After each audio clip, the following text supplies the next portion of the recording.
aujourd'hui on se retrouve pour une nouvelle vidéo et aujourd'hui j'ai décidé de vous faire une FAQ. Je vous avais demandé de me poser des questions via Instagram pour fêter les 1 an de ma chaîne YouTube, même si je suis un peu super en retard. Et du coup maintenant je vais répondre à vos questions. Juste avant, je sais pas si vous avez vu un changement de caméra. Je suis assez satisfaite quand même de la qualité. Vous me direz si le son il est meilleur ou pas. Donc voilà, je vous laisse avec la suite de la vidéo. Quel est ton parcours scolaire jusqu'à maintenant? Qu'est-ce que tu as appris et qu'est-ce qui te reste utile jusqu'à aujourd'hui? Les professeurs généralement ils aiment pas quand on dit ça, mais je trouve que j'ai quand même eu un parcours assez... Faut savoir qu'au collège, je voulais absolument être traductrice et en même temps je voulais être styliste, sauf que je me suis dit que ça allait pas le faire d'aller en lycée général, je me voyais archi pas faire ça. Du coup je me suis dirigée vers un lycée professionnel métier de la mode. J'ai appris tout ce qui est la couture, etc. Sauf que au bout de la seconde année, je sais pas, je me sentais bizarre genre de continuer dans cette voie là. Mais du coup je suis allée quand même jusqu'au baccalauréat. Ensuite du coup je voulais soit trouver un truc dans le tourisme ou autre. Et finalement je me suis encore égarée. Du coup je suis partie en BTS gestion de la PME que j'ai détesté, vraiment. Je voyais mes copines, par exemple si Périne se passe par là, qui avait changé d'orientation et qui est partie dans la mode, qui était sa réelle passion depuis très très longtemps. Du coup ça m'a fait un tilt dans ma tête et je me suis dit je peux pas continuer à faire un truc que j'aime pas. Même si j'étais pas partie au début pour faire beaucoup d'années d'études, je me suis dit si je veux avoir la chance de pouvoir faire un métier passion, ce que je conseille, il faut que je me lance quoi. Je suis quelqu'un qui utilise beaucoup les réseaux sociaux et je me suis dit pourquoi pas un truc dans ce truc là, mais avec la mode. Et c'est pour ça qu'ensuite j'ai trouvé par la suite un bachelor communication de la mode. J'ai pu faire tout ce qui est montage vidéo, du coup c'était un peu comme la direction artistique donc c'était super. Les magazines de mode j'ai moins aimé et la communication 360 degrés de la styliste j'ai surkiffé. Donc du coup après je sais pas si vous savez mais je comptais travailler, sauf que malheureusement je pense que la communication est un secteur maintenant très concurrentiel et que c'est très dur de trouver un métier dans la communication quand on n'a pas eu autant d'années cette année. Du coup je me suis réinscrite à l'école en septembre pour essayer d'approfondir un peu plus mes connaissances. Voilà. Et ce qui m'a plus appris, je pense que c'est quand même la dernière école, la gestion des réseaux sociaux, la communication, faire des vidéos, blablabla. Qu'est-ce que tu recommanderais de faire pour te lancer dans la mode? As-tu des conseils pour gagner de l'expérience dans la mode, pour se préparer avant de rentrer en école de mode? Je dirais que si vous avez l'âge déjà pour faire des expériences, commencez déjà par faire des trucs comme de la vente. Tout dépend des métiers, mais par exemple je me base sur moi, sur mon parcours professionnel. Si vous avez déjà fait de la vente dans la communication, déjà ça aide, ça fait un petit pas déjà pour vous aider à rentrer un peu plus dans le milieu. Je dirais pas non plus que vous allez décrocher un truc de fou, mais ça peut vous aider déjà à monter des petites étapes pour réussir à trouver par exemple dans la com. Après en général ce que je conseille aussi c'est de pouvoir commencer à créer son portfolio, commencer à mettre tout ce qui peut vous aider à rentrer dans la mode, que ce soit du graphisme, que ce soit du dessin, à peu près ce que vous avez pu faire, même si c'est pas des expériences professionnelles mais que ça vient de vous, le fait que, enfin je pense, je suis pas professionnelle, je suis pas la meilleure en conseil, mais je pense que le fait que vous montrez que en gros c'est vraiment votre passion et que vous y tenez vraiment à cœur, ça permet aux recruteurs, aux écoles de mode de voir que ah oui, la personne elle est intéressée par ça, blablabla. Bref. Bien évidemment, si vous êtes dans la communication ou dans le graphisme ou ce genre de choses, commencez, je pense désormais à apprendre comment utiliser la suite Adobe. Là aussi, en tant qu'expérience, je sais que les missions dans la Fashion Week, je sais qu'il y a des sites qui font ça, donc à voir, à essayer si vous y arrivez. Je dirais forcément de connaître un peu du milieu de la mode. Alors c'est sûr que vous pouvez pas tout connaître, c'est quand même un gros monde à connaître, mais je pense que vous pouvez quand même connaître les bases de base, je dirais. As-tu un ou des projets de mode à venir? Alors je ne pense pas. Après je sais pas si on parle dans ma vie professionnelle ou juste dans ma vie sur YouTube. J'aimerais bien refaire du coup des analyses de mode, j'en ai 2 en tête là actuellement, voire 3. Faut juste que je puisse avoir le temps de bosser dessus, mais voilà. Comment as-tu commencé à t'intéresser à la mode? Je dirais que j'ai commencé à m'intéresser à la mode depuis que je suis petite. J'avais les carnets Top Model, je sais pas si ça existe dans tous les pays, mais en tout cas en France c'était, je pense, très connu quand même. Je m'amusais à les remplir, j'en ai même un qui est rempli totalement. Bon après, c'est quand même un mess. C'est quand même pas les tenues que franchement t'as envie de porter, à part si vraiment vous avez du mauvais goût, mais... Les vêtements sont pas ouf quoi, mais après... chacun son goût, comme je dirais. Je pense que ça a commencé par là. Après, ma grand-mère faisait beaucoup de tricot, donc du coup avec elle j'ai fait aussi un petit peu de tricot. J'avais fait beaucoup de trucs créatifs avec elle, donc je pense que ma grand-mère aussi elle m'a transmis sa passion pour la mode parce qu'elle aussi, elle aime s'habiller aussi comme moi. Au lycée j'ai commencé à m'intéresser à Elisab en premier, et puis après j'ai commencé à voir Versace. Du coup pendant très longtemps j'étais une Versace girl. Comment fais-tu pour apprendre et te garder informé des nouvelles? Est-ce que tu rencontres quelques dilemmes en le faisant?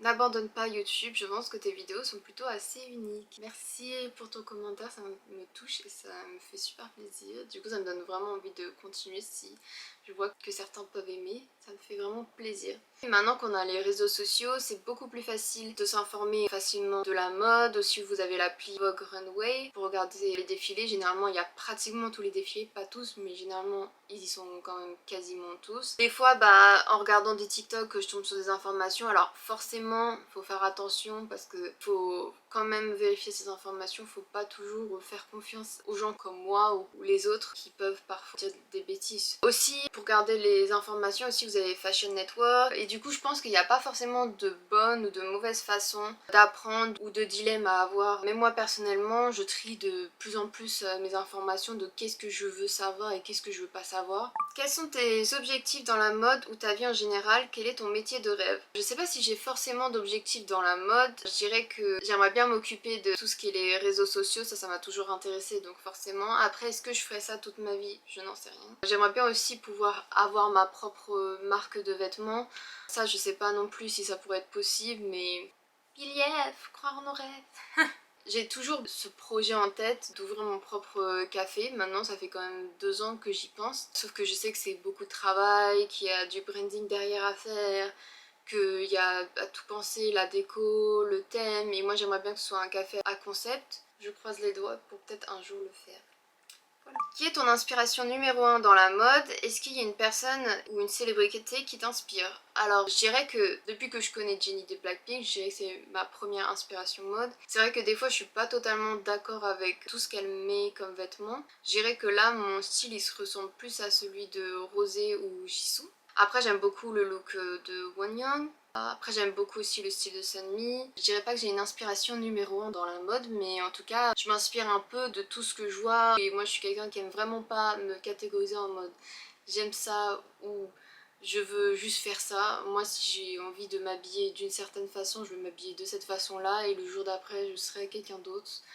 Et sinon un modèle qui m'inspire depuis très longtemps c'est Marilyn Monroe. Et aussi une youtubeuse que j'adore qui s'appelle Cizel. J'adore ce qu'elle fait, ce qu'elle inspire. Est-ce que t'aimerais essayer un nouveau style hors Miu Miu? Alors comme je disais dans ma précédente réponse, j'ai pas l'impression d'appartenir forcément qu'à Miu Miu ou Chuchotong même si ça reste mes marques préférées. Parce que j'aime beaucoup de marques, j'aime autant les marques qui sont fun, qui sont sexy, qui sont élégantes, qui sont hyper girly. J'ai beaucoup d'inspiration donc je pense pas me limiter qu'à une marque. D'ailleurs en marque préférée que j'ai aussi et que je parle pas souvent, il y a Courrèges, Mugler, Lové. Quel pays aimerais-tu visiter dans ta vingtaine? Si tu pouvais voyager n'importe où souhaiterais-tu aller et pourquoi? Le pays que j'aimerais visiter maintenant si on parle d'aujourd'hui ce serait la Corée du Sud car ça fait quand même assez longtemps que j'aimerais visiter parce que je me suis beaucoup intéressée à tout ce qui est la culture coréenne et du coup ça me donne vraiment envie d'y aller. Et après en général j'aimerais beaucoup aller en Asie. Est-ce que tu écoutes d'autres genres de musique hors K-pop? Quand est-ce que tu as commencé à en écouter? Même si vraiment j'en écoute énormément comparé aux autres. J'ai toujours aimé la pop américaine, pop grunge rock, coréenne R&B hip-hop. J'aime aussi le reggae, le city pop. Je sais pas si c'est un genre de musique. Et du coup j'écoute de la K-pop réellement depuis 2016-2017. J'en ai commencé à en écouter en 2014-2015 avec 2NE1 parce qu'il y avait une fille dans ma classe qui m'a dit oui il faudrait que t'écoutes et tout, c'est sympa et tout. Et du coup j'ai dit ok why not. Et du coup je suis tombée sur Gotta Be You qui reste une chanson à cœur. Est-ce qu'il y a des artistes, peu importe le style de musique, dont tu aimerais styliser pour un événement ou un MV? J'avoue que j'y ai jamais pensé à cette idée-là, mais why not? Après, je pense que je préférais quand même styliser pour un magazine, un éditorial. J'en ai pas plus pensé que ça, mais why not? Pourquoi pas un jour. Quels sont tes endroits préférés à Paris? Comment est-ce de vivre à Paris? Est-ce que tu recommanderais? Mes endroits préférés, je dirais que c'est Montmartre. Vraiment la top destination, même si des fois il y a des gens bizarres. J'aime aussi forcément les cafés, pas forcément parisiens parce que pour le coup ça m'intéresse pas plus que ça parce que moi je les vois tous les jours donc c'est pas le truc qui me... voilà, mais j'aime beaucoup tout ce qui est les cafés assez esthétiques, minimalistes. Après je dirais que j'aime bien Paris en général pour tout ce qui est aller au concert, les musées, les cafés, etc. que je peux pas trouver forcément dans ma ville où j'habite actuellement. Mais après, de là à y vivre, non. Je sais que c'est le rêve de beaucoup de gens et je sais qu'il y a des gens qui apprécient Paris. D'ailleurs, je leur veux pas du tout puisque ce sont les goûts et les couleurs. Mais moi personnellement, j'ai besoin aussi quand même un peu de calme. J'aime pas du tout la campagne, hein. Ça je veux le préciser, j'aime pas la campagne. Mais j'aime quand même une ville dynamique, mais j'aime pas trop quand il y a trop de gens. J'aime quand même avoir mon côté un peu de silence. J'aime pas entendre que des voitures toute la journée. Après, on se retrouvera dans 10 ans, peut-être que je vivrai à Paris. Qu'est-ce qui te motive pour te réveiller le matin et dans ta vie en général? Ah ah!